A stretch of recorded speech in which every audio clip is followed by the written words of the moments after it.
Howdy folks, I'm Naughty Niobium, nimbly nabbing nearby nobility. I'm Amber. And here are more nobility for us to nab because apparently we steal princes. We're not exclusive to one or the other. Let's get started. Alright folks, our first letter is titled, Am I a Jerk for Doting on My Buddy's Pregnant Wife?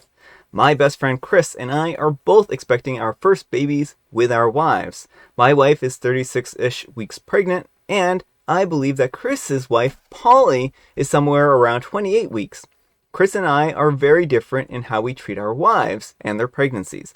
Like Chris still has Polly do a lot, whereas I will take the weight off of my wife in literally any single possible way that I can.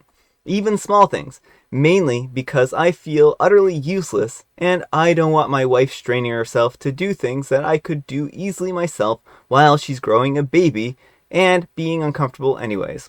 But I guess I messed up the other day. So Chris and Polly invited us out on their boat to go swimming and fishing. My wife was a bit uncomfortable because she's getting close to her due date and she's just afraid of going into early labor. So her anxiety is a bit heavier than usual. Well, Chris kept asking Polly to get up and go get a shirt for him, and I would go right behind her and be like, no, sit down, I've got it. And essentially did the same thing that I would have done with my own wife. Well, there's a store along the lake, and we stopped off at it so that I could grab a couple of adult beverages, and Polly asked me to grab her a few things. So I did. A mixture of both snacks and drinks, like 4 or 5 items. When I got back into the boat, my wife looked into the bag and was immediately mad, and didn't talk to anyone for easily an hour. I had no idea what she was upset by, so when we stopped off and Chris and Polly jumped in to swim, I asked her what was wrong, and she said it's pretty pathetic that you get her literally everything that she asked for and couldn't even get me the one thing that I asked for. I told her I didn't hear her ask for anything, and she said yeah, because you were so busy doting on someone else's pregnant wife that you couldn't pay attention to what your own wife was saying.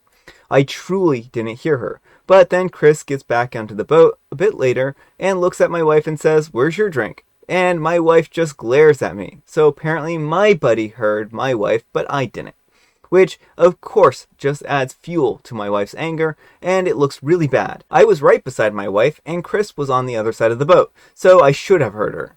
Later in the night, she told me that she's never been so uncomfortable in her life, because Polly and Chris both noticed that I didn't get my wife the one thing that she asked for after getting Polly everything she asked for. It was so embarrassing for her.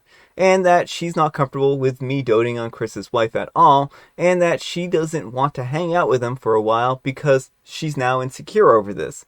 I was just trying to be nice. Am I the jerk? Alright folks, what do you think? Jerk or not the jerk? Yeah, I think you messed up here, OP. It seems like you were so intent on showing off by, taking care of Chris's wife that you forgot about your own wife's needs. I mean, especially where your wife, it sounds like, didn't necessarily want to go on this trip because of her elevated anxiety. She should have been your top priority, making sure that she felt safe and secure. And it wouldn't have killed you to ask her if she needed something while you're, going into the store. Yeah, I mean, I think OP messed up here because he didn't make sure that his wife didn't want anything. Where you kind of messed up is you should have absolutely made sure that you had heard her right.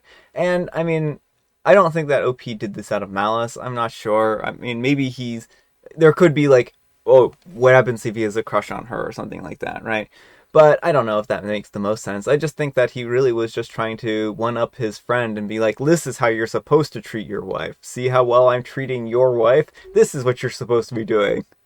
Yeah, which is a really weird thing to do. Couldn't he just treat his own... I'm not saying he shouldn't help the other wife if she needs help, but it seems like he was neglecting his own wife's needs just so he could show off and just show by treating your own wife really well what a good relationship looks like. Yeah, so I don't blame OP for trying to be nice to another person and doing stuff for people, but when everyone else notices that you're dedicating extra attention to one other person and that person just doesn't happen to be to your wife, then it pretty much says that you're probably spending too much time dedicated to this other person. Well, and is OP even sure that Polly wants to be doted on? Because some people really don't like it when having other people do things for them. They want to do it themselves. Yeah.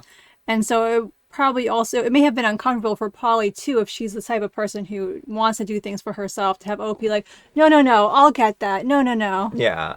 So it could be that she likes to be independent and doesn't want to have things done for her, like Amber says, and that she just doesn't, because some people are fine through up most of their pregnancy anyways.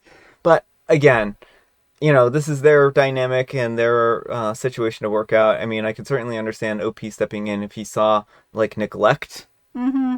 But that's not really what it seems like here. Right. Like, if she was trying to carry something that's obviously too heavy for her to carry, and she's, like, falling over the side of the boat, like, yeah. And then her husband mocks her and laughs at her. It's like, why aren't you better swim faster because the boat's going to be leaving soon. So, yeah, I wouldn't blame OP in that situation. But let me know what you folks think. So anyhow, take care and good luck. All right, folks, our next letter is titled, Am I the Jerk for Buying a House and Not Putting My Boyfriend's Name on It? I'm a 43-year-old female and I got divorced 3 years ago. My now ex-husband kept the house in the divorce. To be fair, he bought it right before we married and I had no financial investment into it other than sweat equity, and I got nothing. When I moved out, I told myself next house I buy will be by myself, so that no one else can take it away from me ever again. Fast forward 3 years, and I've been working 2 full-time jobs and saving in order to buy a house, and it finally happened. I alone got the financing approved, put down the down payment, and paid for the closing costs, and I'm paying for remodeling materials. It's not cheap to do this anywhere right now in the country, but I did this in Northern California in the Bay Area to give you an idea about the money that I had to spend. I asked my boyfriend of 3 years, 42-year-old male, if he wanted to move in with me, and he said yes, since we would finally have a place big enough for me, him, and my son and his to live. We had never cohabited. We both had previously had our own rentals. The agreement was that he would help me remodel the house and put in sweat equity, and when I refinance, I can either pay him or put him on the title then. I didn't want him working on the house and not feeling like he would not get anything out of it, since that happened to me and I know how it feels. This agreement was being drawn up by an attorney. Well, fast forward 3 weeks, and we moved in, and not only is he being disrespectful to me, he promised not to cuss at me if we moved forward in our relationship, and he did it again. When I called him out, he said that I'll talk to you however I want if you deserve it. He's telling me that there's no reason why his name shouldn't be on the title. I told him that I'm not going to put him on the title of a home that I paid for. He hasn't invested anything yet, and that was never the agreement. But he won't drop it. I don't know why he can't be happy or proud of me for reaching this huge goal of mine. He keeps saying that I have too much control in the situation. He has no say, and he isn't protected financially. What's not protected? He has no investment. He has helped me on some demo and some small work, and I told him that I'm happy to pay him, but he's since stopped and he's not doing anything else on the house anymore. So I called a friend who's a contractor to give me an estimate to finish the work, and when I told my boyfriend, he got mad and said that I was disrespecting him and stepping on his toes. What am I supposed to do? Just stop all work? No matter what I do, he gets mad. He keeps saying that I'm only protecting myself, and I told him absolutely because I have to. This is my life savings and a huge investment, and I'm not willing to risk it. If he wanted to invest up front as well, then absolutely we could both be listed as owners, but he has never offered, and he's not in a position to do that. I feel like he's acting entitled to something that I worked really hard for, that he feels emasculated by saying that I have too much control, and the fact that he's being disrespectful and making everything about him instead of just taking into account both of our sons, 15 and 16, that just moved into a new town and started a new school, and wanting a relationship to work is all selfish. I don't know why he's tripping on the house and who owns it, since he's been a renter for the last 20 years. I asked if he would rather me pay someone else to remodel and we would just live together, and he said no. He said that he's moving out by the end of the month. He would rather pay rent to a stranger than pay to live with me, which his part would be exactly what he was paying for rent previously. And it's not fair that I get a tax write-off and he doesn't. Alright folks, what do you think? Jerk or not the jerk? Not the jerk. I am honestly, OP, I'm a little concerned about this relationship dynamics here. The way he seems to be verbally abusing you and justifying it by like, well, I will talk to you however you deserve it. No one deserves to be verbally berated and cussed out. Mm-hmm. And I agree with you that it seems like he's being entitled and feels like he is owed part of the house when he hasn't put any financial contribution. And it sounds like he's already gone back on the sweat equity piece of Yeah. it. He wants an equal half of the pie without doing anything for it, and that isn't fair. Yeah, I mean, I feel bad for OP in this situation because it seems like OP thought that this relationship was going to work and they put a lot of time and energy into it, and now he starts acting this way. And I think that's the way he's acting is inappropriate because he is treating this property as though it is his already. And OP is already drafting up a legal document, or her lawyer is, on how to handle the splitting of the house. And certainly I can understand the frustration of paying rent to OP and then not getting anything out of it. But, it's one of those situations where renting from the person that you're dating is always a difficult situation. There's always some kind of like trickiness to it. And I don't know if there's a straightforward answer to it. Right. Well, and some people will have the money go in other places, like paying for utilities and heating and stuff like that. So maybe there's another arrangement that could have worked in that respect. If it's the idea of paying you that's really getting him. But honestly, from the rest of this post, I think him moving out and living somewhere else is probably for the best for everyone. So, I wouldn't push him hard to stay if he's going to act like this, if he's going to insult you and demand to be put on the title and things like that. It doesn't seem like a healthy thing to do in a relationship. I think probably what he's doing here is trying to strong arm OP. Like, he's trying to say, well, I'm going to move out if you don't actually put me on the lease, and hoping that OP caves. Exactly. So if that's the case, if that's his actual intention, then this makes it that much worse. And again, I think that what OP's offering here is pretty reasonable. It doesn't sound like she was going to deny him that she was just waiting to make sure that he was going to be an equal contributor to the house before giving him a piece of the pie, because you don't want to be in a position where you've given away half of your house only for this person to like leave the next day and be like, yeah, see you later, I'm going to sell my half of the house now. Yeah, and then you lose the whole house and you're back to renting again. And again, there are complicated dynamics when one person or the other has a bigger, the financial investment in the house. Certainly he should have spaces in the house to do his own thing and whatnot. He shouldn't feel like a tenant in the house because he's living there too. Yeah. But this doesn't sound like it's that so much as it is that he just wants to own the house without doing anything. Yeah, and that's really what it seems like. But let me know what you folks think. So anyhow, take care and good luck. Alright folks, our next letter is titled, Am I a Jerk for Making a Slightly Suggestive Joke to My Friend's Daughter? I'm a 45-year-old male, and I have this friend named Anthony, a 45-year-old male. Tony has a 19-year-old daughter named Gina. This past July, my wife and I invited Tony and his family over to our house for the evening.